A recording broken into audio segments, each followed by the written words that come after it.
Good morning. Happy Valentine's Day. There you go, right? Did we find everybody in yet?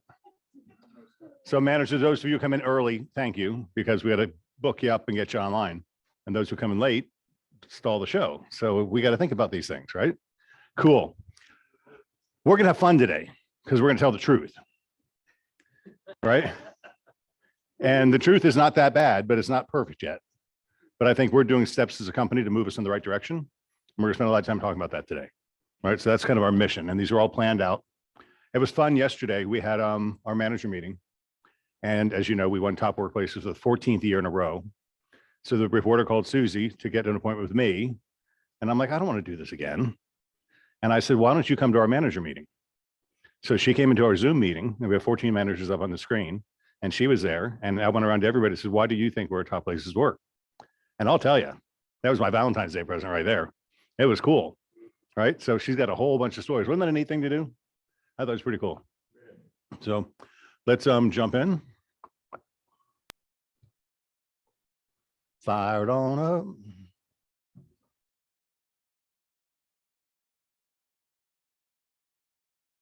Is there somewhere? Tells me to the left. There you go. Brian saying our management team works harder than any. I agree. This is the best management team we've ever had. Thank you. Here we are the week of February 13th, and I think all of us realize the market has changed. In many cases for the better.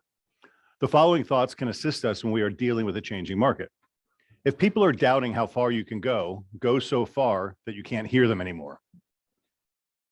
Guys, I'm telling you, we are making changes. And the honorable part to me was when Misty from Paramount Title came up and says, what are you guys doing? Because we're usually neck and neck with Hillsborough Title and Ruskin. We're smoking them. So we're just doing more deals than they are. And it's really kind of fun. Chris, read number 2. You got mic on? Good. It's hard to beat a person who never gives up. Babe Ruth. So what are we doing to further that cause? Are we inspiring you to do things on Monday and kind of holding you accountable through Tuesday, Wednesday, Thursday, and on Friday, it's a confession day? And most every one of you said, I'm doing more now because of that than I would have done if I wasn't doing this, right? That's it. So you're not doing exactly what we say, and that's okay, but you're doing more than you would have done. And that's okay. That's better than the alternative, right? I love that one. That goes hand in hand with hard work beats talent when talent doesn't work hard. So those two go hand in hand. And I'm getting text messages from agents saying, I missed the call, but I got 2 listing appointments this week. And I say it back, I said, well, what did you get the listing from door knocking last week? Sorry, it's not supposed to be that easy. It's not easy, right? We'll get to it. Number 3, the best time to plant a tree was 20 years ago. The second best time is now, right? And that's what we're doing. We're starting over with a new year and a new market. And we're planting trees now because it's better because we didn't do it 20 years ago. Or some of you did do it 20 years ago, right? Joe Diener, number 4. Do one thing every day that scares you. Ooh, I still think there's some of that in our back of our heads. Do something every day that scares you. It is scary to sometimes pick up the phone and call a stranger. That's why we're taking out the strange part and just putting in, well, they're strange too, but call people that you know. That's less scary than other stuff, but it's still scary to make that first call. I think it was John Evans that typed into a chat the other day. He remembered Jessica, my daughter Jessica's first day, and she literally was shaking, afraid to pick up the phone to call her first expired listing. After 4 days with Mike Ferry, the answer was call expired listings. And she tried, and she visibly shook because she was afraid to pick up that phone. She sat right over there for about Exactly. 15 to 20 minutes before she made the first phone call. The first phone call that she made, guy didn't pick up. 20 minutes covered. Woo, thank God he didn't pick up. But it is, right? And then that became easier and it becomes easier. Now it's for her, it's a natural to pick up the phone and call anybody anywhere and talk for whatever amount of time. All right. It's just experience. Number 5, I'm looking at Puma. It's no use going back to yesterday because I was a different person then. Ah, isn't that true? It kind of ties in with what I just said. Yesterday, you were a different person than you are today, right? And we all have grown in different ways, and it's very cool. So I like that. It's just kind of a neat motivational style. Next slide. All right, so this is repeat, but I'm going to say it again because we haven't quite gotten it yet. At least some of you have, some of you haven't. The purpose is clarity, focus, attention, action. I'm sorry, action and accountability, right? Clarity, number one. And that's, we talk as the management team about what can we do to get more clarity. And we were off base for a long time with telling you that take a fancy book, a cruise ship, do this, do that, do this. Some people are not at that stage, and that's okay. As long as we have, what's success, Brian? Remember the definition from Mike Ferry? The progressive realization of a worthwhile goal or objective, right? Progressive realization. So we have to get our foundation, right? The Maslow's hierarchy of needs, your base needs have to be met. And it's really sad when you listen to some financial tapes, which I do a lot. And I want to say the numbers like 80% of Americans, if they had a $1,500 challenge, they didn't have the cash to solve the problem. That's scary, right? So what do they resort to? Credit cards. Some people's credit card limits are $1,500. That's just not enough for a major problem. If you get hit by an ambulance bill is $1,500, right? And that doesn't count your hospital stay and something else. It's way more, Jack. It's way more than $1,500. And not everybody has insurance. And so to have that base solidity that you have 6 months worth of living expenses saved up, that's a major accomplishment. And if you don't have that, reach for that as your big ass goal, because that would set you apart from masses of people, right? And fortunately for us, we're in an industry that lets us do things that other people can't, right? I will do today what others can't. So tomorrow I can do what others won't. I did that wrong, but you got the concept. Today I'll do what others won't. So tomorrow I can do what others can't, right? And in our industry, now some of you grew up in real estate, started as young people in real estate, don't have the 401ks, don't have the IRAs, don't have all that. Some of you are more experienced and come from other careers, and you've built up, Joe, IRAs and 401ks and have cash. And now you learn to deploy that in different ways, right? So we're all at different stages of the game. So I'm just repeating, and every stage is good because where you're at now is, Chris, where you are now is perfect. Perfect. Where you are is where you are, and where you are is perfect because you can't be anywhere else because you're right here, right now. That's it. It's the That's a power good now. book. So It should be a doctor's book. once we reach this benchmark of the cash fund set, which I want all of you to be there at some point, you can do it in a quarter, then we got to start working smart and let's get rid of the bad debt, the student loans, credit cards. You shouldn't have any of those. I use a credit card for every purchase I do. I don't even carry my debit card. I go to the bank, we have a debit card? No, I don't have it. I don't use it. Why would I use my cash? I can float their cash for 30 days and then write one check at the end of the month, right? And then I get points on my Amazon. So I go check out on Amazon, I don't pay anything. I think that's just a beautiful system. So I love it. So to have no debt is going to put a big ass smile on your face once you have the cash. And then once you have no debt and you've got cash in the bank, you're still going to work and make money, but what are you going to do with your money? I'm in that position now. I've got extra cash that I don't know what to do with. And it really pisses me off because I got $13 in interest on my checking account last year. $13. And it's not a small checking account. I probably couldn't go to make, if I did it by DoorDash, I couldn't do it because it wouldn't be the interest of my money. So we start saving towards something. And I found something the other day called supervest.com. Supervest, kind of cool. It's a factoring company and they take your money and they lend it out to other businesses, but they do it in a very small portion. So let's say I put $20,000 in. They might put $1,500 into this company and $1,500 into this company and this one, because there's like a 15% failure rate when you do that kind of investing.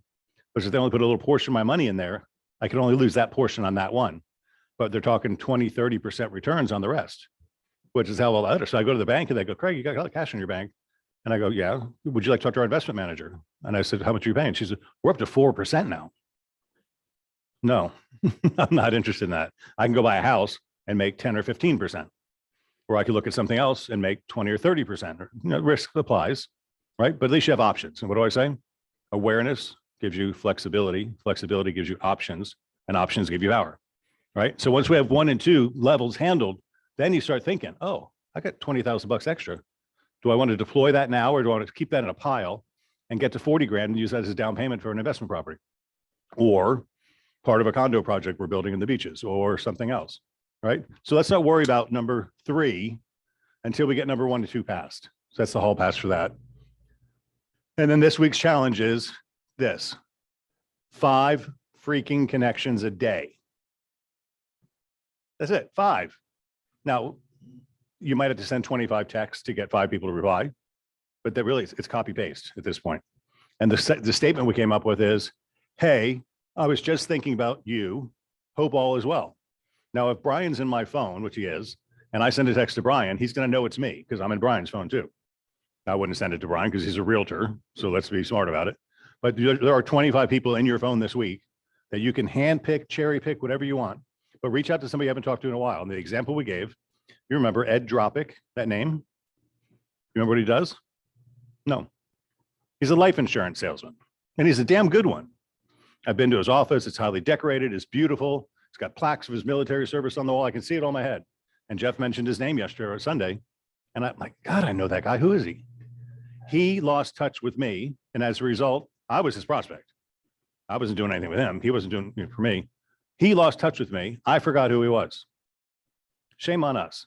Now, if he had texted me yesterday and said, hey, Craig, how are you? I haven't thought about you in a while. I would go, who the hell is this guy? And I'd probably do one of two things. First of all, he's in my phone. So it would say Ed Dropic with 21st Century Insurance, kind of an interesting name.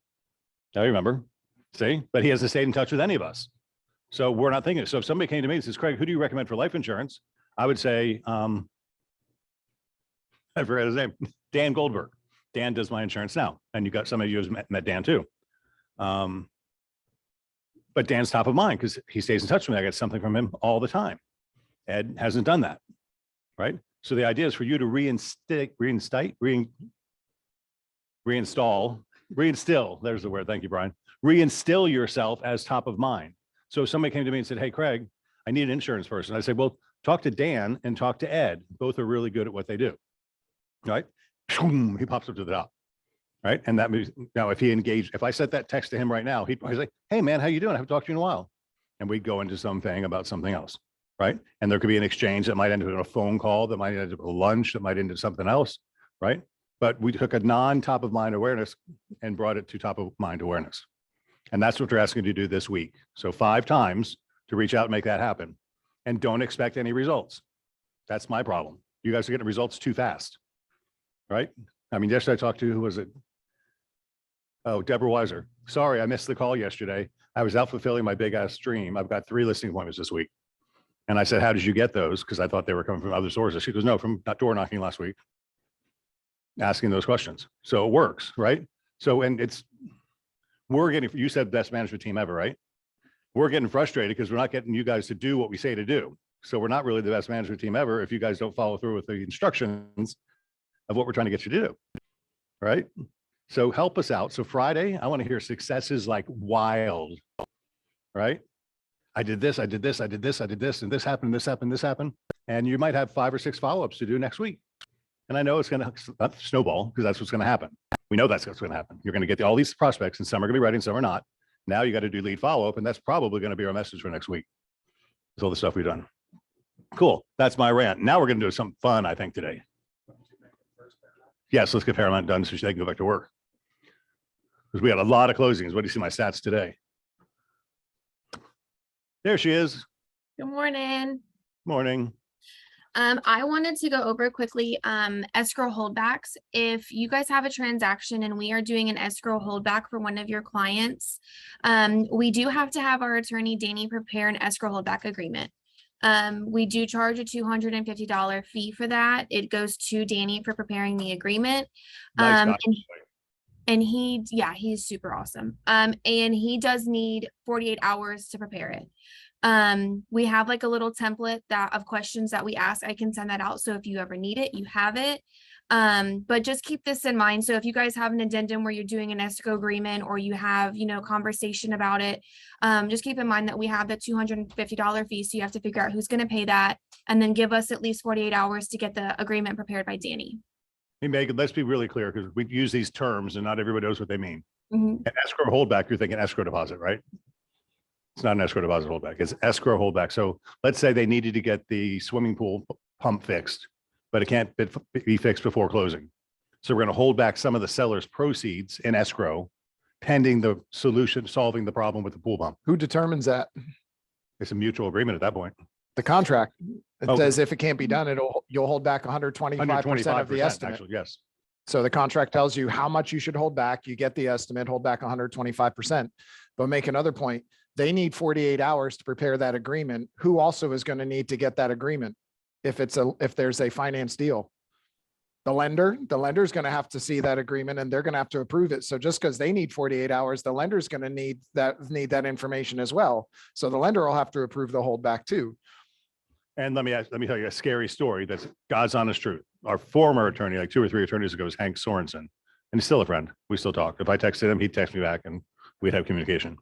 Did an escrow hold back. There was a tile problem in the bathroom. Simple. Hold back $1,500 to solve that problem. It was 125% of the amount. Closed on the house.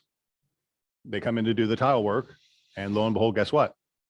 The drywall behind the tile was covered with mildew and mold. So it became a $15,000 job. So it was a $1,000 job with a $1,500 holdback, became a $10,000 job. Now what? You bought the house, dude. You weren't protected. So an escrow holdback is not a solution for many problems. It still leaves risk in the situation.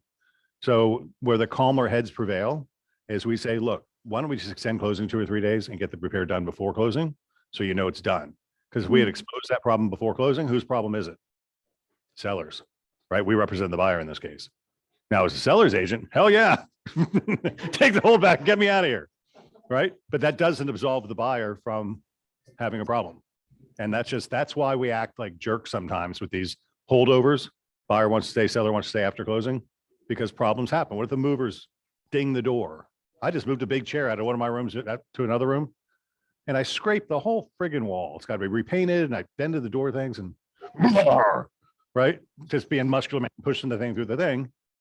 But those things happen. This chair was really fat, and I got it in the room at some point. It didn't hurt anything, but getting out was a different situation. I probably had 2 people. Right. So I want to clarify, an escrow holdback does not mean your escrow deposit being held back. We're holding back something for repairs. And depending on the severity of the repair, it could be more dangerous than what we know about. So to your point, thank you very much. We'll handle it. We'll write the legal agreement, because you've got to say if, then, what, this, and all those stuff lawyers do. But good point. And 48 hours is a good thing to know. Because when do these problems happen? Last minute? Yeah, yesterday. The morning of closing. The morning of closing, exactly. Speaking from truth. Thank you, Megan. Oh, You're and by the way, very I'll skip ahead while you're here, because you're one of your underwriters, Fidelity National, I think it is. Yes. They're training in March. Mhm. And remind me of the topics, it's in my email, but It is for elder abuse and probate. elder abuse and probate. Yeah, Lisa sent out a mass email to all of Century 21 for you guys to join on the webinar. I'll send it again to you, Craig, as well, so you can send it out, but you have to register through Fidelity's link to get your credits. So they've got a licensed real estate instructor who's going to teach this class.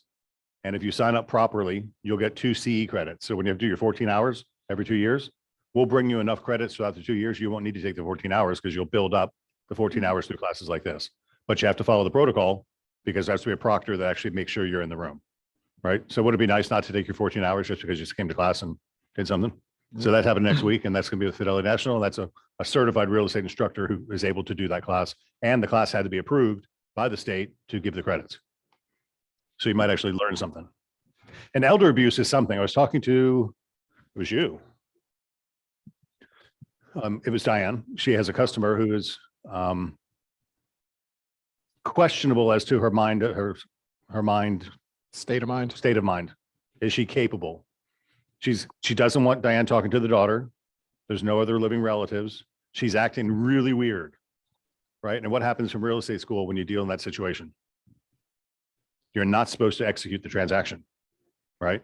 If they're not a sound mind body, the transaction could be redone, undone. And you got all these damages that happen and stuff like that. So when you have a question like that, get us involved. We'll get a lawyer involved and let them tell us what to do, so we can take the blame and shift it to somebody else. So if you're ever in that situation when in doubt, disclose. I'm not sure this woman's a sound mind. I wanted you to find the daughter. The mother's insistent, I don't want the daughter to know anything about this. And it's just fishy. So That'll probably come up in the elder abuse case study. There's- No, it'll be in March. We just Paramount- had a Title 101 this past Thursday. That'll be on your Paramount's the second Thursday of every month. Mhm. We have a statement, a question on it. So do we recommend doing the final walkthrough now 2 days in advance? Well, what is your, Contract says one what does day. your contract say? It says you have the right to do the final walkthrough the day of or the day before closing. So the contract gives you the right to do it the day of or day before. So I would just recommend if you do it the day before, and there's still stuff in the property, you may want to go back and do a quick little peek in right before closing. So try to identify any issues the day before, but maybe do a little peek in before closing. Cause I've had one where we had the buyer did a walkthrough at 10:30, 11 o'clock, left, went to closing, had lunch, closed on the property at 1, went back to the property at 3 PM, and there's water pouring down the wall from the upstairs bathroom. One of the valves underneath the toilet or the sink upstairs popped and burst, and water was pouring on the floor and it poured down the wall. It's called Murphy's Law. Who owns the problem? You did your walkthrough and it was fine. Mhm. I don't know if it burst before you signed or after you signed. It's your house now. It's your house. You own it. Okay. So Good luck explaining that one to them. Well, their temper's about up here. Okay, cool. Thank you, Megan. You're welcome. Have a great day. You too. Okay, so Century 21 hired Lawrence Yun, who is the chief economist for the National Association of Realtors. He did a special presentation for us, which is great. I think I sent that to you, didn't I? If not, I will. It's a workplace link and you can watch the whole presentation, but I didn't get his slide deck. But there's a company we paid for called Keeping Current Matters. And they basically delivered a slideshow with the same thing. So I've asked the managers to break down certain slides just to show you, because everything we're telling you, and this is without any hindsight from us, everything we're telling you is what they're saying. So then we made this stuff. We didn't make this stuff up. From experience, we've gleaned this stuff. And so the managers are going to explain, and this is putting tactile to what it is. And I said, we're going to tell you the truth today. And this is the truth. And it's going to not look real pretty, but I think we need to understand this one point. 2019, the last 3 quarters, 2020, and the first half of 2021, I'm sorry, all of 2021 and the first half of 2022 was fantasy land. We thought we were going to be dead. We ended up rising from the dead and then becoming gods. It was crazy. That was insane. Interest rates fell to 2.75%. The whole world rushed to buy as much as they could buy. And then all of a sudden the Fed goes, bam, and you're going to see it here. Boom, charts are going to just fall like crazy. And then the future, well, we'll get to that, not in these slides, and I'll get Lawrence's slides. And the future looks like we're having a slow quarter 1. We always do. So imagine comparing us now to 2018. And what's different between now and 2018? The volume is about the same. prices. So our commissions are higher. Our commissions are coming back up. So all that is really pacing to a good thing. And they're saying now pretty much second quarter, third quarter, fourth quarter of this year. Well, let the slides talk first before we go. All right, who's up? Thomas, your slides 3 through 5. Good morning, team. Craig, I just want to tell you how dapper you look this morning. Thank you. It was cold. Don't have socks on though. Is that what it takes to put on that sports jacket? So anyway, all right. So mortgage rates trending downward. When I was in the field, I used to have this cheat card on the back of my card. I had an amortization chart, and it would literally just give me the term rate, and I was able to quickly give a synopsis of what the principal interest would be. So if you're looking at right now on November 10th, we're at 7%, and now in February it has dropped 1 point. And economists are even saying that next quarter would probably be at 5. So you're looking at a $6 per $1,000 on a 30-year mortgage. So at 300,000, do the math. What are you looking at? $108. Exactly. So that's how you can quickly do the math, guys. And 500,000, you're looking at a $3,000 mortgage, but you still got to add taxes and insurance to that, because this is just principal and interest. So the next slide here, I'm sorry. Taxes and insurance don't go up. They're kind of fixed. Well, not totally Correct. fixed. Exactly, but it needs to be Variable is the interest rate. Correct. So here we have the consumers, 5 stages of grief, right? We all know those things: denial, anger, bargaining, depression. And what I feel in the next slide is the buyers have acceptance now. If you could look here, right here at 2023 30-year fixed mortgage, good buyer demand. That's the reason why we are continuing getting these sales, 8 to 10 sales a day, because the buyers have accepted that this is what it is, and I just need to go out there and go get it. So again, a really strong, steady market, in my opinion. This is a strong, steady market. It's not fantasy land anymore, but it's not a devastating crash either. It's normal. We're into normal real estate. Mhm. Good explanation, Thomas. Excellent. Thank Joe you, sir. Dina, your slides 13 through 21. I skipped all these. They were complicated. Yes, sir. So that's an important starting point. Headlines do more to terrify than clarify. And you know, a lot of the headlines, what they do is they really don't capture the market specifically in Tampa, which is very different than the national average. So 67% of the Americans think that the housing crash is imminent in the next 3 years. And the coming slides, I'm going to show you that's probably not going You to guys think that's happen. true? The housing crash in the next 3 years? I don't see it. I just don't see it. So you can make a number say whatever you want it to say.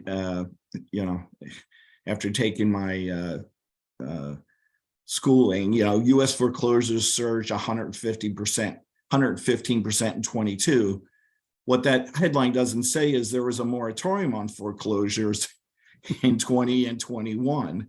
So sure, they're going to be up. If you weren't doing any, the foreclosures could only start in July of 21 and forward. So really you only have a half a year. So U.S. Foreclosure Act doubles annually. Well, sure, because there wasn't any on 21.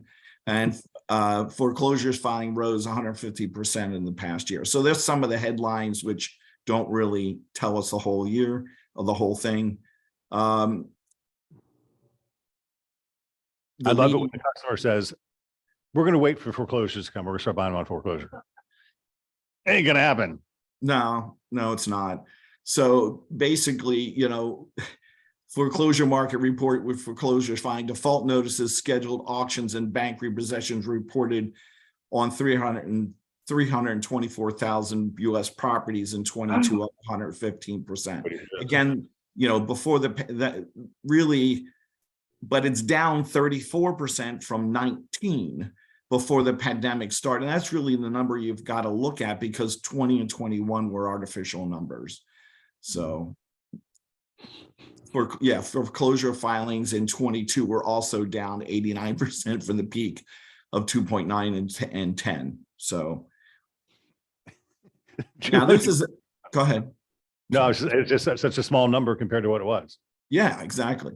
So this is a really interesting slide, and U.S. foreclosure activity doubles annual. It's still below pre-pandemic levels. And the really interesting thing is we really can't compare what's happening now to back in 2008 and 9. So I pulled some interesting numbers because unemployment is a huge factor on foreclosures, which they don't really mention in these slides. In 2008, unemployment was 7.3%. In 9, it was 9%. In 10, it was 9.3%. So 11 was 8.5%. In 12, it was 7.9. In 13, 6.7. In 14, it began really dropping 5.6, 15. So you can see we get down to 22, our unemployment's 3.5%. Now let's take a look at Tampa. Unemployment in December of 22 was 2.2%. So really, you know, people can buy houses as long as they have jobs. They can't buy houses and pay mortgages if they don't have jobs. So that really plays a big factor in this. You really can't compare what happened in 09 to now, because we didn't have inflation in 08, 09. We had deflation and we had unemployment, very high unemployment. So Even that graph, Chris, go back 1 second. What's Sure. the second lowest year or third lowest year? 214,000 foreclosures, 151,324, compared to all these numbers up here. Even back in 2005, which was a boom year, there were Right. still 32,000 foreclosures. Right. Now it's 34 coming off of a moratorium where you wouldn't allow foreclosures.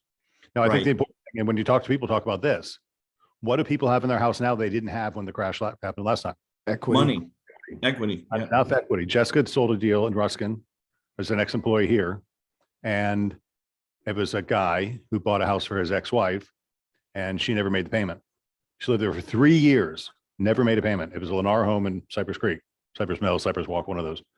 And we put it on the market. We had them do a whole bunch of stuff to fix it up because she didn't take care of it either.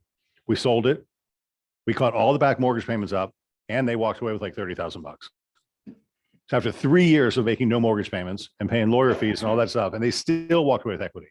So that's why I want you to start thinking about the 30, 60, 90-day lates, because you can jump in and save them now. And they can still walk away with cash. Now they won't own a home again because they screwed up their credit, right? They had a foreclosure notice, but they're not foreclosed on. You're gonna see a lot of foreclosure notices come out, but you can get in there and solve that problem and not let it go to foreclosure. That makes you a hero. Right. So really, basically, they're showing a chart here is that there's 1 million fewer foreclosures over the last 3 years. And Craig, you hit it right on the market. The low unemployment, people have jobs, and the high equity that they have in their house from 2019. When we talk about, from 19 to 22, a 66% increase in median sales price. Home values, right? So there's equity. So you don't have to do a foreclosure if you can sell your house. But you can't stick your head in it. We got to find these people and let them know, hey, we're here to help. Yes, The old exactly. story. The guy the flood came and he's asking Jesus for help, and a helicopter came by and says, no, I'm waiting for Jesus to come. And a rowboat comes by and says, no, I'm waiting for Jesus to come. And something else comes, I'm waiting for Jesus to come. And he dies and he goes to the pearly gates and says, Jesus, why did you save me? He says, fuck, I sent you a helicopter, a boat, and why didn't you take it? I'm here to help. So the summary here, 18 months after the end of the government's foreclosure moratorium, and less than 5% of the 8.4 million borrowers who entered the CARES Act forbearance program remaining, foreclosure activity remains significantly lower than it was prior to COVID-19 pandemic. It seems clear that government and mortgage industry efforts during the pandemic, coupled with strong economy, have helped prevent millions of unnecessary foreclosures. And I would add low unemployment there. Yep. And the bottom line will be increased in the foreclosure of the next year from record low levels, but there will not be a huge wave of distressed sales as happening following the housing bubble back in the early 2000s. That should be my slides, I think. Yep. So we must control the narrative. Yes. We must control the narrative. That's because the media is not doing it for us. So that's why the more we get out and we start posting and we start putting DMs and we start doing LinkedIn comments, this is good content. Cool. Thank you, Greg. Chris and Jimmy, slide 6 through 9. This is talking about inventory, new listings. So This is why I challenged you with this one. well, looking at these are, they're pretty simple. I don't know why they included this one, and basically because these two slides are basically the same. And this one just says, hey, look at how good things were going. If they would have kept going that way, we could have kept going up with inventory, gaining inventory. But what happened in June of last year? What happened? Interest rates really started to spike. And the public went, Everybody hit a pause button in June. Everybody, buyers hit a pause button, sellers hit a pause button. People are talking recession, people talking about bubbles, home prices, interest rates, they're raising the Fed, all this. Everybody's talking like, everybody says, hey, hold on. wait, it's like Jeff on a Zoom call. Everybody hit a pause and we had a dramatic decrease in the amount of inventory. But then you see that it started to flatten and level out as it typically did in every other time frame. Some of the similarities I want you to see. This is from 2017 to 22. Inventory from June till December typically always drops.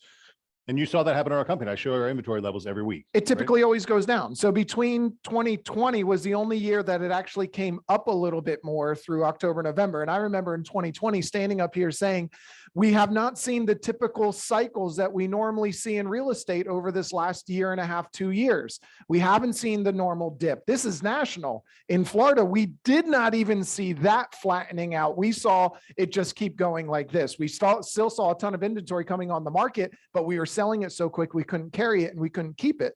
So we're seeing that the trends are still basically in line with what's going on in the market. The inventory is going down, but what's happened is we just have such low inventory right now because everybody who owns a home, like Craig was just saying, even if you're in a position that you need to foreclose on it, you can sell it because you had such a low interest rate and you have had such a high appreciation. And you can sell that property and you can make some money, or you can rent it out and make some money if you really needed to. So we're seeing less homes come on the market because the interest rates, I've got a 2.6% interest rate. I'm not selling that home probably ever, unless somebody holds a gun to my head and makes me do it. I'm not going to do it. Why would I? The difference in the payment between that and what I would have now is literally like $1,000 a month. It's obscene what it would be. So those people are not quick to jump out and list their homes for sale. They're all still a little bit of that pause right now. And we're seeing the inventory went back down. What have we seen? We saw throughout 2022, we started the year off with like 90 to 100 listings on the market as a company, when we normally have 500 to 700. By the end of the year, we had 220 to 250. That was what we were cycling between, and we kept going up 220, 230, 240, 250. I was getting happy. Now we have 160. We haven't got to that, but it's right around 160 listings. So the inventory is coming back down a little bit. Part of it is the normal cycles. We have the normal cycle of the holiday season. It slows up a little bit. Part of it is the homeowners that typically might sell their home say, wait, I got a 2.5% interest rate and I'd have to buy something at 6.5 or 7, even at 6. They're still contemplating, maybe that doesn't make the best decision. I'm not sure. So they're not coming on the market. Couple that with the investors that were buying homes. It wasn't a significant amount of homes, but they were buying homes and now they're putting them on the market. Those are other homes that other homeowners could have bought that may be selling, because the average homeowner buys and sells every 5.3 years, 5.4 years right now. That's the lowest it's ever been. That's what the average home, but all of them are sitting on the sidelines for a minute right now and sitting tight. And you can see our new listings in January of 2023, 318,000 compared to the Januaries before then. It's the lowest it's ever been in January. When you put all of those things together, that's all that's going to mean. But what does that mean for us? That just means it's imperative for us to go out and find more opportunities for listings, because the inventory is so low, because the interest rates are starting to come down more and the buyers are seeing that it's more of a market for the buyers to compete a little bit more and get a little bit more of what they want. And when you talk to a mortgage broker, 8 out of 10 files that most of them are doing have some type of seller concession. So it is more in favor of buyers right now, and the interest rates are coming down and there's less inventory. That can create the same kind of problems that we saw with inventory earlier in 2022 and 2021 and bring back multiple offers, which we're already seeing multiple offers and little bits of crazes in the market coming back around. And we're seeing a little bit more of that action because of the low inventory and the interest rates coming back down. So it's imperative for us, because that's our job. We need to get inventory. We need to put inventory on the market. We need to put listings on the market. And I'm looking at the latest housing data and I see a surprising demand indicators, including home price resiliency and supply staying restricted. Who would have guessed? We did. We've been saying this. Your home prices are going to stay. We're not going to lose that value. We're going to see that. And just wait, because as soon as those mortgage interest rates start to tip a little bit, you're going to see more demand. It's going to be right there. You need to be prepared for that, because it's going to happen. Hey, Jeff, write this down for me. This morning I woke up and I'm thinking about times and how they change. And my dad was talking, I was talking to my dad and he says, you need to start doing career nights again. And I said, I'm sorry, no. Nobody's coming after work, driving to an office to sit in a building. I said, we can do a live event on live Facebook, whatever, or we can do an evergreen video. Well, you can just give the managers to send out to new people. And I said, so Jeff, this is what I want to talk about. Let's say you're auditioning for our listing presentation and you're going against a good team leader or a good competitor, right? The reason you want to work here is because our listing presentation is better than anybody else's, right? So I want to kind of turn a video into that saying, why should you work here? Because your job is to get listings. And if you have to actually compete with another company for a listing, who do you want to work for? Us or Align Right? What's Align Right got to offer? They don't compared to what we do. Nothing. What is all these Mickey Mouse companies that started last year? I met a guy, I picked up my boat at the shop the other day and I saw Tampa Lux Realty. Super nice guy. Obviously a guy who had a career in another industry, retired, has a little money, wants to play around, become a real estate broker. What experience does he have in the marketplace?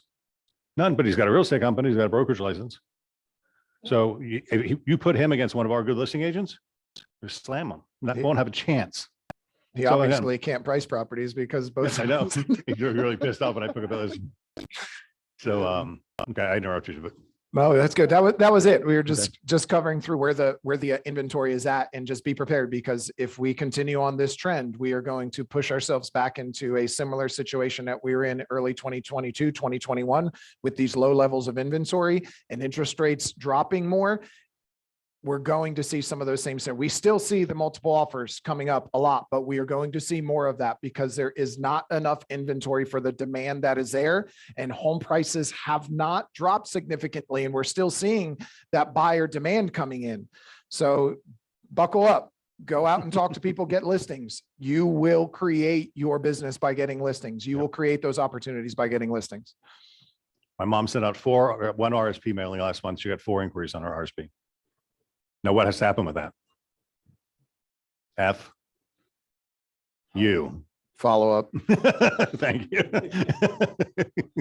You, follow up.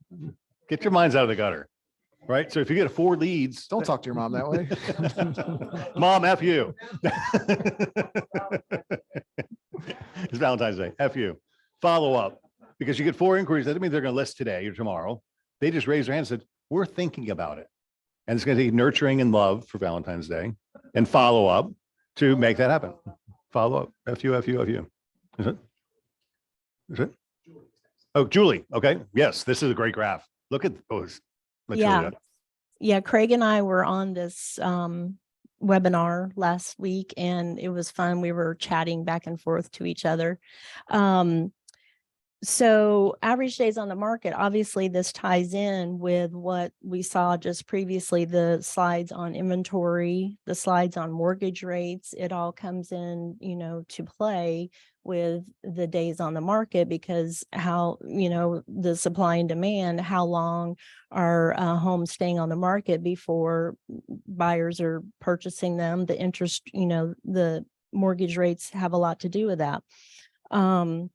And I think this is interesting too, because the graph shows, if you go all the way back to January of 2019, there was a lot of things going on, economy-wise, politically. There was a lot of things going on and all those things also drive the stock market, and that in turn drives everything else. So you see the peak, and then you see it come back down. But then when it starts to come back up again, that's when the pandemic started to hit in January, February 2020.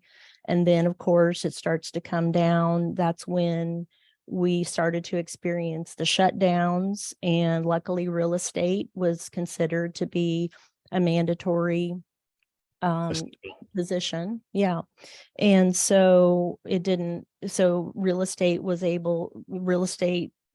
the trend of the days on the market became less and less, because people were wanting their dream house because they thought they were going to be stuck in it forever. And so you see it just go down, down, down. And then when you see it start to come back up again, then that's when we're starting to get, worried about the, inflation, and we're going to hit a recession, and all these things start to then drive the mortgage rates back up again. And then here we go. Now we're back up to where houses are sitting on the market for a while. And it could be different things. It could be that sellers are still holding out, trying to get what they could have got back in 2020 or 2021, and they won't listen to their agent. But, also it has to do with mortgage rates, and it has to do with the buyer, with what they can pay. What's your input on that, Craig? I just think it's when you look at this compared to the rest of the graph, 26 days on market is not a long time. I mean, it's like It's way average. faster than here. So it's not even average. We used to take listings for 6 months. I was going through the video archives yesterday because Taylor's been filming me every Wednesday. And I do a long one and then I do a bunch of short ones. And I can't find them anywhere. So we're going to talk about that on Monday. But I did one where I wrote the business article for, I think it was October. And I said, 3 months on market is not long. 7% interest rates is not high over the long term. It's just the media blows this shit out of proportion. Would you guys be unhappy if you had a listing sat on the market for 26 days? I'd be happy. Why? Because I get the sign call out there and the neighborhood can see that I actually sold the house. I put it on the market and I sold it, and I can get sign calls that I can double side or sell something else to. So I think it's a wonderful thing for us as a business. And 26 days is not unheard of, but that's the national average. Yeah, I think we're trending back to a normal market, and that's why I'm pleased Excited about that we're all, doing what we're doing with the mastermind so that we can prepare our agents to be in a normal market again. So existing home sales, this also, the drop, that big valley there, that's your pandemic. That's when existing home sales, the bottom just fell out. Yeah. And the And cover, what? Government, oh shit, the economy's going to crash if we don't do something. So what do they do to stimulate the economy? right, interest rates. Yep. And everybody said, holy shit, really 3%? Let's go. And then it just, A nicer house since I can't leave. Yep. But then if you look at it, so you come into at the end, so we're at December. This is where this cuts off here. December, is this one? 2023. December 2022. They're at 4.02 million in sales. And then, but what Dr. Young said that I thought was interesting, and we're going to see if this plays out, is by the end of Q1, we're going to be up to 4.7. And he predicts that by Q4, going into 2024, we're going to be getting up to, 5.5. So he sees it coming back up again, and that's encouraging, I think. The other slide was the existing, this one I didn't really think was, I like that it shows that the South is not as bad off as the whole of US at -34. But the next slide on existing home sales, I thought was interesting. We get to the point where, again, you can see how this plays out with the mortgage rates. You can see how it played out with the pandemic. You can see how now we're coming back down. And if you come into the last quarter of 2022, you see how the interest rates were they were going up, then they came down. Like in September, they were like 6.10. In October, they went up to 6.9. So then of course the sales went down because people couldn't afford the home that they thought they could afford. And then in November, they spiked up a little bit, like almost to 7%, sometimes at 7 and a little over. And then in December, it kind of stayed the same. So they had our median sales price around 325,000. So it does. These graphs are amazing. They show the economy, the politics, the pandemic. They show it all. Yeah. So look at 2022, December, and we're on par with January of 2020. Was January of 2020 a good year? Damn good year. Really. Because 2018 we were stuck around $15 million a year. And then we bumped to 18 million, who sat there for a couple of years. Then we're in the $24 million a year range now. Right. So we're going back to this type of year, and this is Q1 and this is Q4. So very different, but it just I want you to see year over year, we're not that bad. We just had this fantasy land period here where every house was golden. You remember the houses, people didn't do anything to them. They have the dog crap on the carpet and it's still sold. Okay. Who's on new home sales? I am. Mike,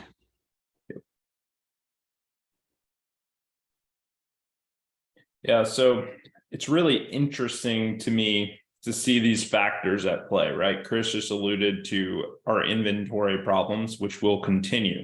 So who usually fills the gap on inventory problems? new home. Homes, right? But the problem is that they're going to struggle to keep up with that increase in demand as well. And a lot of them, especially now heading into this year, they hit the pause button a little bit too. And so now there's going to be this lag, right, where they can't build them as much as demand. And you're going to have a lot of folks that are sitting there with 2.5%, 3% interest rates in their existing homes. And are they going to sell those homes? No. So that inventory is going to stay low, coupled with new homes not being able to necessarily build at the rates needed, but there's going to be excessive demand, right? And these graphs kind of show that yes, new home sales are down, but again, inventory levels have to be taken into account as well. So this is a really interesting dynamic. And if you go into, I believe it's the next slide. Well, let me add to that too, because what's happened is I talked to the home builders. They're not releasing their inventory until they're at stage 4. So they've got houses ready to sell, but they're not on the market. So all of a sudden they come on the market and it's ready for paint and carpet.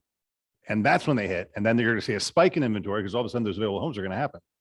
Like Mangrove Point over here, I talked to Donna the other day. She, there's 102 homes in phase 1. They've only got 18 left, but those 18 are partially built, but they're not ready to be sold yet. So they're not on the market, right? And then when they get released on the market, they're going to sell at market price, whatever that may be. And then they'll start phase 2, which is another 100 units, right? So we're seeing that because now, remember you used to pick, I want these cabinets and I want this carpet and I want this flooring. Not anymore. We're going to pick the color of the house. We're going to pick the flooring. We're going to pick the cabinets, countertops. And if you like it, buy it. If you don't, don't. Because we can't screw up with your decisions, making our timeline mess up. We got to build these houses.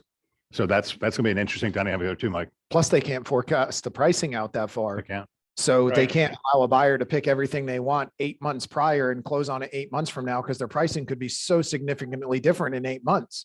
So if they can, the way they can control that is by creating the inventory, doing more of a spec style for most of their builds, and then pricing it as they get closer to finish. Which is more like a Think resale. about how many got screwed, right? When all of a sudden cost of lumber, cost of crews, cost of everything went up, they had sold it at price X and they couldn't be sold for that anymore, right? And that happened a lot. And there's a lot of lessons to be learned. The builders are going to adapt. They're going to make sure they don't put themselves in that position, which is going to be interesting because that dynamic is going to control the rate at which they build. And again, when they sell. So it's going to have that inventory issue moving into 2023. As we progress this year, you're going to see the effects of last year play out into this year, right? We already are. So you've got, this drop off here, but I don't see that trend continuing because again, new homes are going to have to try and fill that gap. And you're going to have a lot of existing owners who are not going to put their home on the market, and new homes will pick that up. And in the next slide, you're going to see the demand is expected to be pretty high.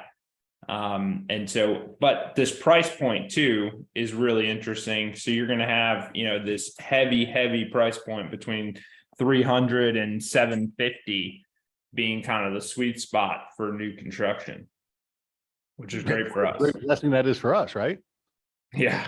Ours was like 169.9. You could buy a 3-2 house for 1,400 square feet.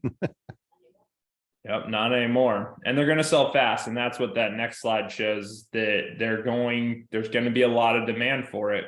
And so we'll see if they can keep up with it, but that's going to be a big factor in 2023. Mm-hmm. And then we're going to roll down. Otis is up to, Kat, I'm sorry. Go ahead. Kathleen, 11 and 12. She did a whole presentation on this, which is cool. Yeah, no worries. Basically, slide 11 is showing that Goldman Sachs is having a second chance of heart, if you will. They're realizing that this is really about supply demand, and there's going to be a lot more demand than we have actual supply, like we've been talking about. Goldman So in Sachs, January, Goldman Sachs said you're going to see a 6.1% price drop in houses across the US. not and so then- fast. 14 days Right. later, they said, whoa, we didn't realize demand was gonna be so strong. We're only gonna see a 2.6% drop. And they have revised it since again in February. It's gone down to another like 1.3. I was reading that last night. So they're continuing to tweak this. And what they do, and just to put this in plain English, because we're not all economists, MOM, month over month, these are all the different indices that are, or indexes that are used. And the formulas that they use are a little bit different than your HPI, which is your home price index, because that includes appraisals and refis and sort of, and all that other stuff. So what each of these entities do is they look at the market month over month, and as you see, negative 0.0, 0.3, 1.1, and so forth for each chart, it comes back down to what Goldman Sachs is saying, that it's going to be even less of a decline in price. That in fact, what they're really saying, with the more research charts don't provide, is that pre-pandemic levels, they're expecting by the end of the year 38% above pre-pandemic levels across the US, which would be 3% higher than the national average change that we're looking at now. So if anybody wants more information about these Wait, indexes. put back to that real quick. So look at the case Shiller, Sure. July. What's a $300,000 house that declines 3.3%? 900. Yeah. So my house was 310. Now it's worth 3091. Right, right. That's the difference. Let me write home to mom and see if I can borrow some money. That Very ain't gonna, slight. Yeah. I mean, it's not the gloom and doom that we're seeing in the news reports and social media. It's completely wrong because it's not based on statistical data. Whereas each one of these entities use specific data to predict what our markets are going to be month over month. CoreLogic is one that we're most familiar with. That one, again, 0.3, negative 0.7. but how do negative we 0.5. 20% a year appreciation? You add up 1.4 plus 2.2 plus 3.3 plus 2.6 plus 1.8, and you get up to over the year, that was 18% appreciation or whatever it Correct. was. But if you take Correct. 0.6 and 0.7, that's 0.13, plus 1, that's 0.12, 0, that's 0.12. We're at 0.13, 0.13%. Exactly. Exactly. devastating. Because we've had so much appreciation in previous years. Next one. Thank you, Kat. You're welcome. Otis, you up? Yes, I am. Good morning. And we're going to pending home sales. That's very interesting, actually. Yeah, I like this. You know, when you look at this chart, you can see over the last decade, I should say, it was a pretty healthy market because after we recovered in 2014 through the beginning of the pandemic, January 2020, there was plenty of pending home sales. Now, this is nationally. So we want to also point out we are in a slightly different market than the national market here in Florida. And Tampa Bay is a slightly different market than the rest of Florida. And then we have the micro markets within Tampa Bay itself. But nationally, what you're seeing here is a big correction. And so it's a little bit of an anomaly compared to the rest, but so was the housing crisis. So when you look at what we're doing now, we have to adapt to what we have in front of us, which low pending home sales. And so the skill set of originating listings and the skill set of converting listings is paramount right now to not only survival, but to thrive in this market. When you look at also the over the last 10 years, those have made it. Okay, when we'll move on to this one, pending home sales. Let's go to that one. The one on the right-hand side, number 4, South, that's one that we really want to pay attention to, right? That's our region. And that's down 34.5%. And we're all seeing in the street what's happening now, right? There's still construction, there's still buyers. And so we're still a little bit of a different market. However, what I've also heard on the street is a lot of those listings that were on the market, they kind of knew that they were trying to cash out before everything started to correct itself. Now, some people are thinking of a market crash. I personally don't believe that's going to happen, but I do feel like we're in the midst of a correction. There's no doubt about that. Adapting to that, adapting to understanding what's going on with the rates and so forth. That's the awareness. That's part of what we're doing right now is bringing awareness to everyone. So that way we understand we have options with our business plan. And more importantly, we have the ability to make changes in our path to be successful as well. Now, one thing I will say about this nationally, if you look where the boom happened, the biggest correction is now happening with pending home sales. It's just not really a great deal of them out there. And so I think as rates come back down and people are a little bit more comfortable with the payments, there's a lot of sticker shock right now. When you go from a 3% interest rate to a 6% interest rate, the affordability and attainability of homes comes out of play, and people are still psychologically having to embrace that. But at the end of the day, people want to be homeowners. People still want to go out and own something. They don't want to be renters, because we know what kind of pain there is with renting just a 3-2 right now. It's incredibly expensive. And so it still makes sense to own a home, still makes sense to have equity. But it also, we're seeing the psychological part of this happening right now with the correction and the rates going up. I do feel that as rates come back down, we'll start seeing a more balanced market, which brings us to skill set on origination, skill set on conversion when it comes to listings. I think that this is a broad-based perspective. You got to know what's going on in your neighborhood. You need to know what's going on in your county. You need to know what's going on in the area that you're farming. All that is important, because that was truly what's going to make you a market expert and a trusted advisor. Yep. And then we also have percentage of distressed property sales, correct? Yep. This is I like this graph. This is national. We talk about origination. We talk about, identifying where a listing is. That's what we call expired. That's where you go after FSBOs. But when you identify a distressed home, the end game is there. Like, they have to figure something out. They don't have the choice of sticking around for another 10 years. If they don't modify, they have to sell, or they're going to go through a foreclosure. There's an end game. The skill set on that end game is slightly different. Am I frozen? Nope. Okay, cool. All right, someone else froze on me. So, but the skill set on that end game is slightly different. They're in trouble. I've talked to investors that are doing 30, 60, 90 day. They're doing what do they call them? Skip trace, stuff like that. They're on another level. They're looking for lates on electric payments.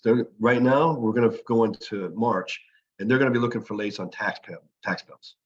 Those are the people that are struggling, right? That's the first indicator.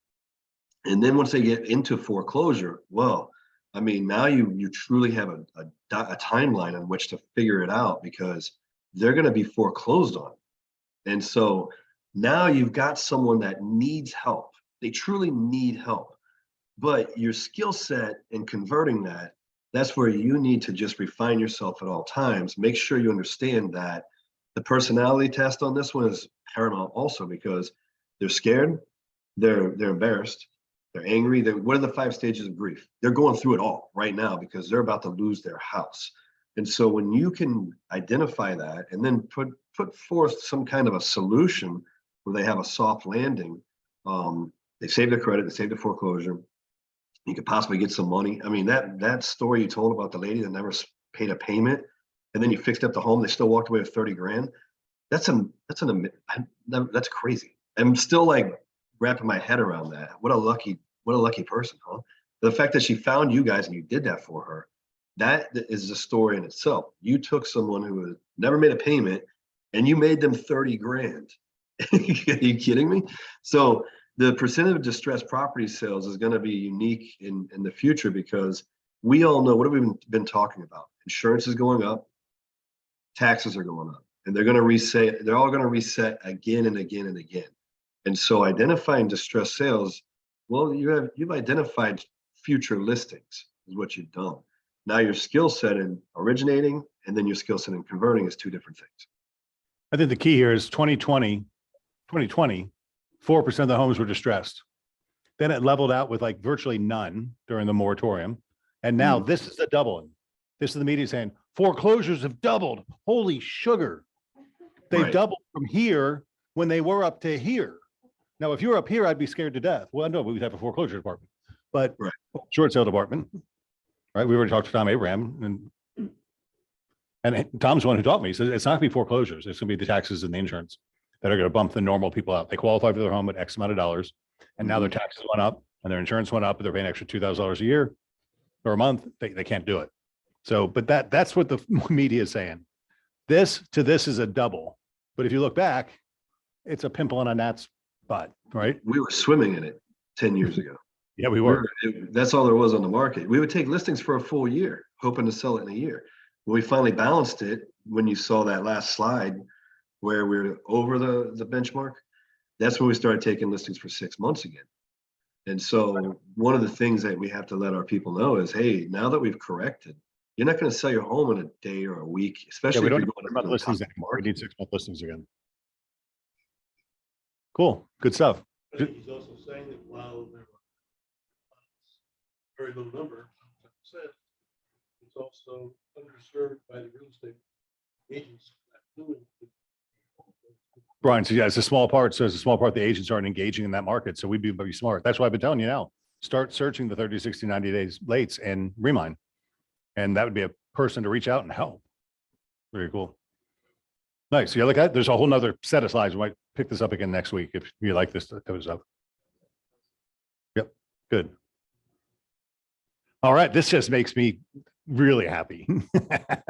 Number 20 in the world. I changed my email signature to say Century Home Vegas is number 20 in the world. Right? How many offices are there in the world? Over 14,000 companies. And I think really when you're talking about this, you should never say we're number 20 in the world. We're number 20 in the world out of 14,000 Century 21 offices. That's much more powerful than just say we're number 20 in the world. If there's only 25 companies, big deal. But there's 14,000 companies. So that's pretty good company to be in, right? I don't know, it makes me happy. Not to brag or anything, but it just makes me happy. All right, here's the numbers. So yeah, top 1%. Active listings, 171. It was 160. We're up 4. Don't write home about that one because they'll probably be sold this week. New listings. This is problematic right now. And I told you, we're gonna tell you the truth today. New listings are at 17 all month, 14 days. They're averaging one a month, one a day. With a sales force like this, we should be doing more. And I know there's a pipeline coming. It's taking more time for people to make decisions. So I expect that'll pick up a lot by the end of this month. Sales, only 38 so far reported. And I've noticed a trend. I think I put that on the next slide, but the trend that Sammy and I talked about last night is she's getting closings in on contracts that were never turned in. So I want to remind you, when you write a contract, you submit for review and send it to the back office, and then they process it. You just send us a pay to closing for your closing that's coming up and we never saw your contract. We can't do it. So blame us all you want, but there's a process. You have to, the brokerage company has to review the contract, right? So we can check what's going on and then we process it and move forward and it gets approved. But if you don't submit it for review, we're kind of screwed. But anyway, that's problematic. We only opened 580,000. Now remember, this is the 14th today, and that was over the weekend numbers from Monday. So I expect the hot sheet day will be much bigger, but still not looking real good right now. Closings were at 39 for 480,000. Kind of normal because you guys front end because we have 114 set to close by 228, which of course is a 3-day short month. So we had $1.5 million and 480, we're at $2 million, which puts that smile on my face. So I'm worried about that. But if we don't get the 580 number up, then our March closings are going to be suffering. So I hope you got a lot in the pipeline right now. Ooh. I would beg to say that there's only 17 new listings on the market. One is already pending. Typically, we're seeing 30 to 50% of our new listings going under contract within the first 2 weeks to 30 days. That's what we're kind of seeing. Mhm. I would say that with less listings on the market, less inventory on the market, less for buyers to choose from, there's going to be less contracts. There's less for them to choose from. If they don't see what they want, they can't write the offer and get a contract. So we might not see as many unless we take it more upon inventory. ourselves to go get more inventory to give them more to choose from. So there's plenty of buyers there, but we got to create the inventory for them. Yeah, and then there's stupid inventory coming on the market. So Thomas's house in my neighborhood, he sold it a couple years ago for $1.2 million. It just hit the market at $1.8 million. Tell me why it went up $600,000 in the last 2 years. It didn't, right? But they bought a house at the end of my street for $2.3 million and paid cash for it. So they don't care. It's going to sit there. But did it go from $1.2 million to $1.8 million? No. In 2 years. And we've been in a flat market now for this year anyway. So what agent is letting that happen? It's not one of ours. Somebody didn't empower, educate, and encourage that seller to see what they're going to be. So now what's going to happen? Think about this. It's $1.2 million house. He does have a mortgage. So it's probably $4,000 or $5,000 a month. So every month he's pissing down $5,000 a month. Takes 6 months, it's 30 grand, he's out. Right? It's not going to work out well. He'd be better off putting on $1.4 million and not be a pigs get fed, hogs get slaughtered. $1.4 million, that'd be a hell of a gain on that house in 2 years. But he's going for the thing. And that's just, so what does come on the market is many times overpriced, but you can't be afraid to make an offer and then justify your offer with a CMA that goes through it. Right? And sometimes you got to sell the listing agent. What are you thinking? And they're going to say, oh, he's just a pain in the ass. He just thinks he knows everything. So shoot the offer, right? Don't be afraid to shoot the offer. When people are acting like that, that's just egregious. I think is the word I want to say. Yep. No, this is not a run the list of the flagpole and see who salutes type of market. This is find the best price market going a little bit under them and get off the market before you're not going to chase it down. Yeah, Joe Wilson. you don't want to end up chasing the buyers to the bottom and hoping that you beat them there. Find the best price on the market and go a little below them. Make sure yours is off the market and you don't get the haircut. Because once you set that comp, what's the new guy got to do? The guy above you. He's got to come at you or below you. Mhm. Cool. All right, this is my inbox.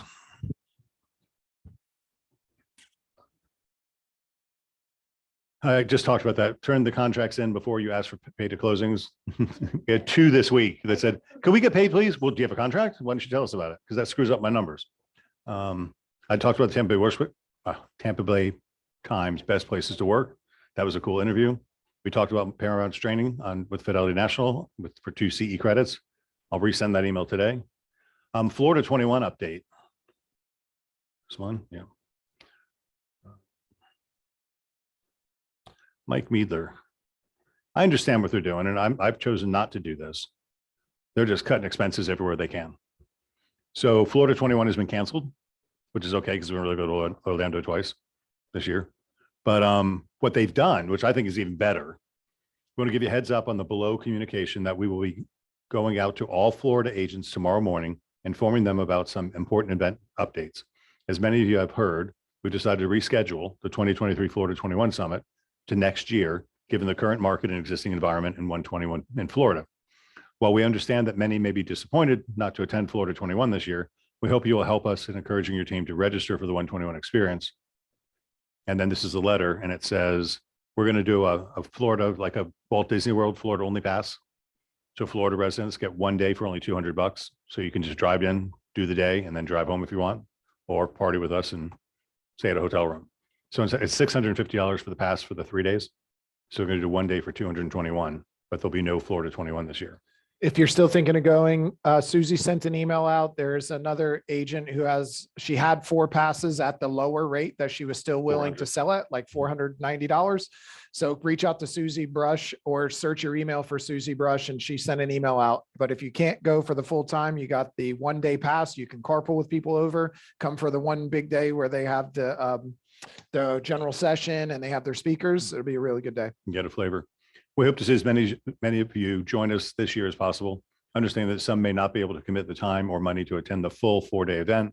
As a special thank you to our host state, we're excited to provide an exclusive Florida residential day pass, giving you the opportunity to, sorry to read in blue, giving you the opportunity to drive in for the day. As a Florida Seat System member, we're offering you the special 1-day pass to attend a Century 21 conference on Saturday, March 4th, for $221. So that might be enough to people. Hey, I don't need a hotel for $200. I can afford to do that. Let's go check out camaraderie. Enjoy some camaraderie with your peers, because it really is important to see you're part of something bigger than that, than what it is.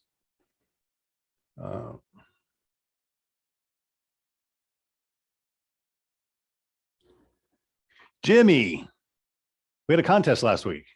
Sure did. Blow us up, dude. What happened?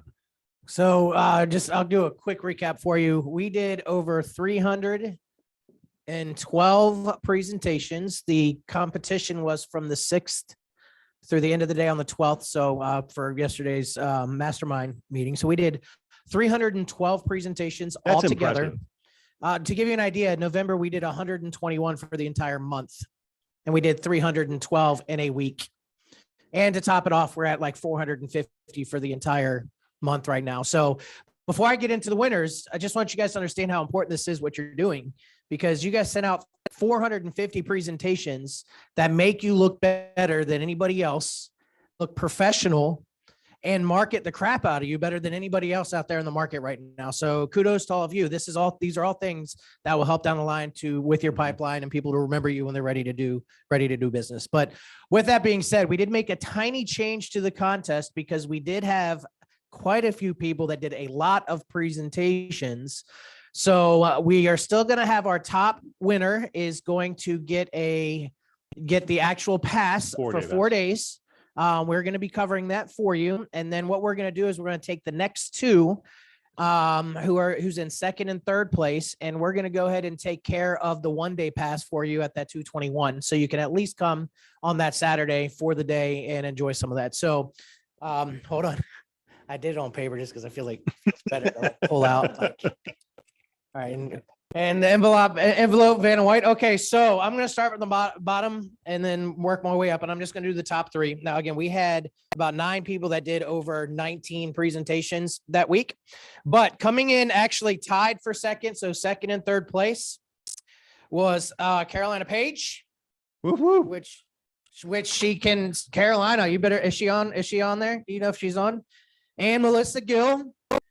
Whoa. At 25 presentations. There you go. 25 presentations.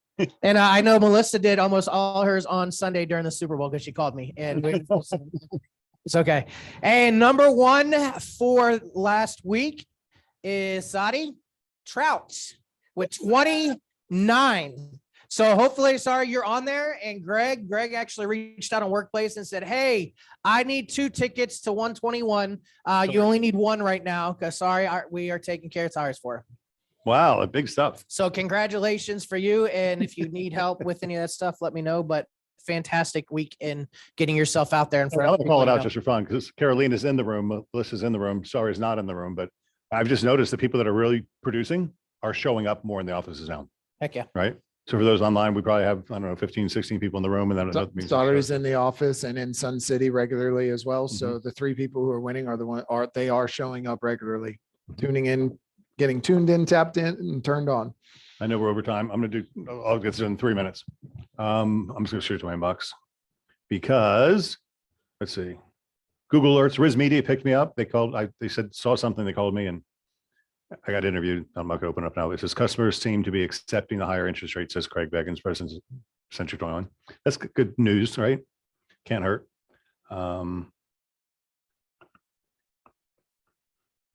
There's a lot of time that goes into these and I want to show you because Monday is our mastermind. So if you're missing that, you can go back and replay. So Angelique's sending these out so you can find them easy, right? But they're also on Beggins Agents Facebook. Tuesday's our company sales meeting. Wednesday, Chris did a hell of a job on setting up a successful open house. And Chris and Jimmy. But really, it was very prescriptive. And you don't just show up on Saturday, put a sign in the yard and sit there, right? If you want to do a successful open house, you use it as a listing event. Because what's the purpose of getting an open house? Sell the house? No, get listings, right? So that was a really good one. If you didn't see it. Title 101, Megan did a great job explaining some of the basics of title. And I don't get tired of hearing that myself because I still don't understand title very well because this is not what I do. And then our accountability group is kind of fun. So that's just, if you missed any of this stuff, just pay attention because we're making it available for you because other people have different things. Dan Wall is the new agent who just joined us in South Tampa. Joe, do you want to comment on Dan? Good morning. Yes, Dan comes with us. He has an immense amount of experience as a personal trainer. So he's coming. He has a lot of contacts, and we're looking forward to him tapping into those contacts and selling a lot of business. Welcome, Dan. Well, hey, I've been thinking about you. How are things going? Do that to people on your phone from A to Z, and you'll be great.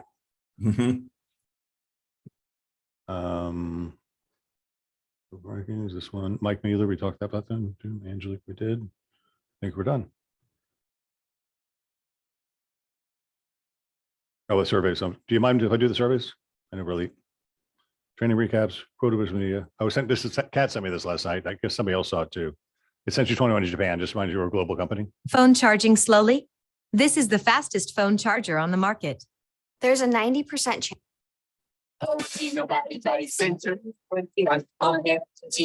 Century 21. 난 Century 21. 맞아. Century 20. Isn't that cool though? Come on, we're part of a global company and that's Japan. I thought it was cute. They're adorable.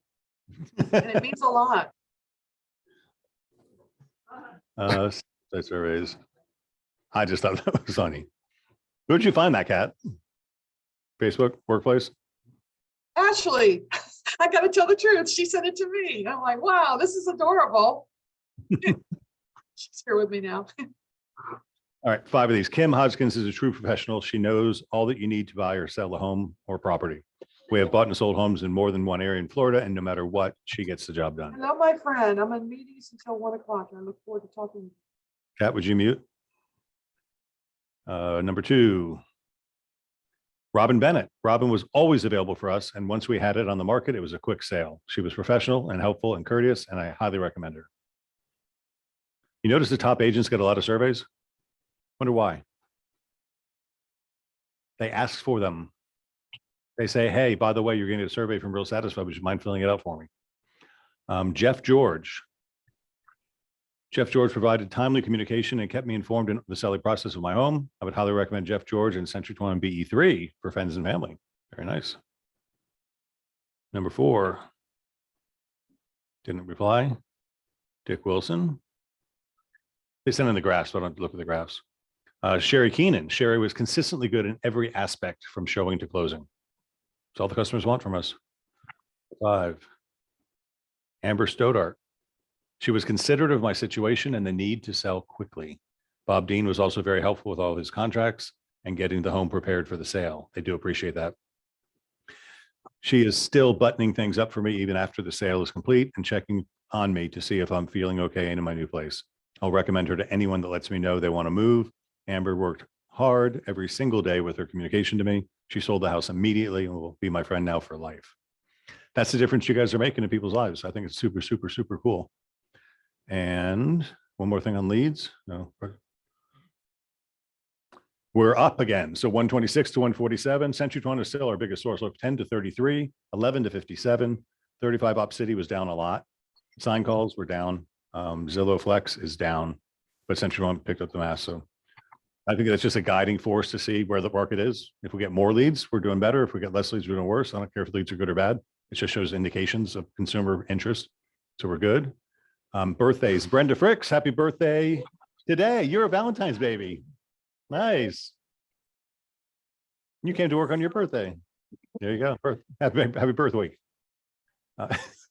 Chris Corcoran on the 16th, Carla Card on the 16th, Dalia Vellante on the 17th, Nicole McKenzie on the 17th, Don Mathias on the 18th, Ashley Green on the 19th, Christina Arias on the 19th, and Vincent Myers on the 20th. So those are February birthdays this week. Happy birthday to you all. And of course, I'd like to say 165 is your threshold to join the path to Centurion, and we're done. So I know we ran over today, but I wanted to get that graph information out, so it took a little longer than we expected. Yep. Thank you, everybody. Happy Tuesday.